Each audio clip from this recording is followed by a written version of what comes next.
जमुनानगर में शिक्षा मंत्री के आश्वासन के बाद भी गेस्ट टीचर्स ने धरना समाप्त नहीं किया और धरना दे रहे गेस्ट टीचर्स के एक डेलीगेशन को बातचीत के लिए बुलाया। वहीं अग्रसेन चौक पर पहुंचे टीचर्स का शिष्टमंडल शिक्षा मंत्री से मिलने के लिए पहुंचा। काफी देर बातचीत के बाद कुछ मांगों पर सहमति बनी और गेस्ट टीचर्स के प्रतिनिधिमंडल के आह्वान पर शिक्षा मंत्री अग्रसेन चौक पहुंचे और धरना दे रहे टीचर्स को उचित आश्वासन देकर मंगलवार मिलने के लिए बुलाया है। कुछ और मैंने कहा सर वहाँ जाके बोलो आप।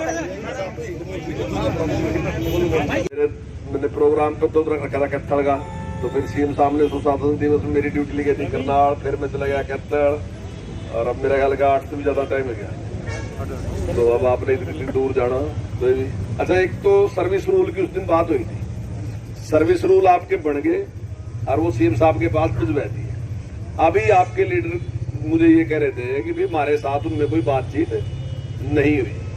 तो मैंने अभी जो हमारे डायरेक्टर हैं जय गणेश उनसे बात की और मंगलवार का टाइम रखा कि एक बार दिखा दो भाई, जब जिसके लिए बनाने लग रहे उनके साथ भी तो एक बार बातचीत हो जाए ना। आपको कोई खामी है तो वो अपनी अभी जिक्र करते। दूसरा था आपका कैशलेस मेडिकल का और ग्रुप इंश्योरेंस का, उसकी फाइल हम 10 दिन में भिजवा देंगे, वो करवा देंगे। एक आपका बेसिक सैलरी का था, वो कह रहे कि उसमें कोई नियम चेंज करने पड़ेंगे। आपकी यूनियन के लोग कह रहे कि जो मूल वेतन है वहां तक नियम चेंज करने की कोई बात है नहीं। तो मैंने इनको इस बात का विश्वास दिलाया कि आप आ जाओ, मंगलवार को आना तो है ही आपने, आप आ जाओ, एक बार दोबारा से बात कर लेंगे। जो बात माननीय मुख्यमंत्री जी के सामने हुई थी, जो 3 बातें, तो मैं आपको विश्वास दिला रहा है कि पूरी कोशिश करेंगे। इस पे मेरा ध्यान ये है कि बेसिक सैलरी पे उन्होंने पूरी हाँ नहीं की थी, लेकिन मेरा पूरा प्रयास रहेगा कि हम इसमें भी आपकी करेंगे, पूरी मदद करेंगे इसमें। हाँ नहीं, मैं कह रहा था आपको, मैं कह रहा हूँ जो इन्होंने मेरे को बताया, हाँ नहीं, मैं पूरी कोशिश करूंगा इसमें कि ये आपके पक्ष में। तो मैं आपको विश्वास दिला रहा, जो भी आपके हैं 4-5 लोग उस दिन आ जाओ। ज्यादा लोगों ने आने की जरूरत नहीं है, बात तो 4-5 ही लोग करते हैं, ज्यादा सारे लोग आना खर्च करना कोई जरूरत नहीं। आप 4-5 लोग आ जाओ। के साथ एक बैठक कराई थी और उसमें इनके सर्विस रूल बनाने के लिए और इनको कैशलेस मेडिकल भत्ता देने के लिए उसमें बात हुई थी। तो जो सर्विस रूल है वो हमने बना दिए इनके, और वो फाइल अभी मैंने डायरेक्टर साहब से बात की थी तो उन्होंने बताया कि सीएम साहब के पास पहुंच कर, जहाँ तक कैशलेस मेडिकल की बात है, ग्रुप इंश्योरेंस की बात है, तो वो उन्होंने कहा है कि 10 दिन में हम इसकी फाइल भेज देंगे। और बेसिक सैलरी की जो बात थी उसमें एक दुविधा थी कि हम कर सकते हैं नहीं कर सकते, इस प्रकार की बात थी। तो अभी जो इनके यूनियन के लीडर हैं वो ये कहते हैं कि बेसिक जो मूल वेतन है उसके बराबर दिया जा सकता है, कोई उसमें ऐसी है नहीं, कोई नियम चेंज करने की जरूरत नहीं। लेकिन जो अधिकारी हैं वो नियम चेंज करने की बात है। तो मैंने मंगलवार को इनको बुलाया, अगर नियम चेंज करने की जरूरत नहीं है, वहाँ तक हम कर सकते हैं तो हमारा प्रयास रहेगा कि हम करें।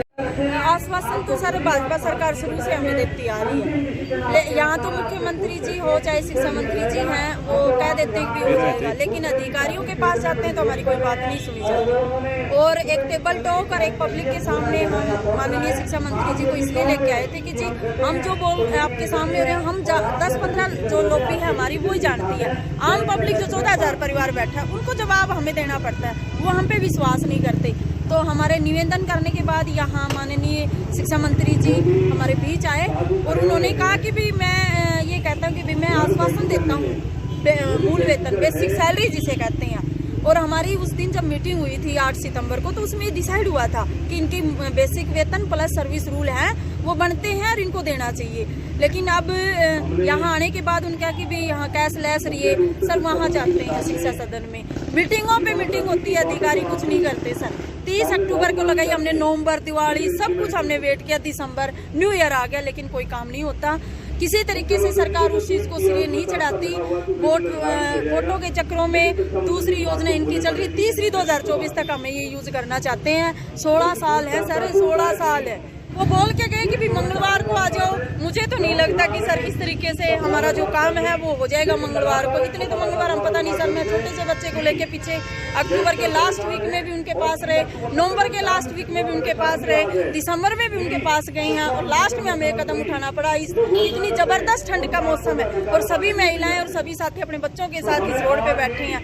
ये रोड पे बैठने का कोई शौक नहीं है। ये सरकार की जो गलत नीतियां जो वादा करती है झूठे, उनके शोषण की वजह से रोष है सारे 14,000 परिवारों में, इसलिए बैठे हैं। हम कोई ऐसा ये नहीं है कि भी चंडीगढ़ का शिक्षा सदन का हम चक्कर लगाते रहे हमें कुछ ना मिले। हम अपने धरने को वापस नहीं लेंगे, अभी निर्णय लेकर फिर करेंगे भी हम यहाँ से उठे या नहीं उठे, आगे की हमारी क्या रणनीति होगी वो हम बैठ के विचार विमर्श करके सारे साथी।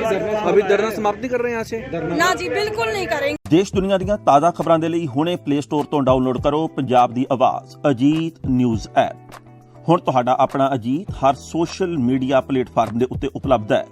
ਫੇਸਬੁੱਕ ਦੇ ਉੱਤੇ ਹੁਣੇ ਲਾਈਕ ਤੇ ਫੋਲੋ ਕਰੋ ਅਜੀਤ ਦਾ ਅਫੀਸ਼ੀਅਲ ਪੇਜ ਡੇਲੀ ਅਜੀਤ ਤੇ ਹਾਂ ਨਾਲ ਹੀ ਦੋਸਤਾਂ ਨੂੰ ਪੇਜ ਲਾਈਕ ਕਰਨ ਦੇ ਲਈ ਇਨਵਾਈਟ ਕਰਨਾ ਨਾ ਭੁੱਲਣਾ।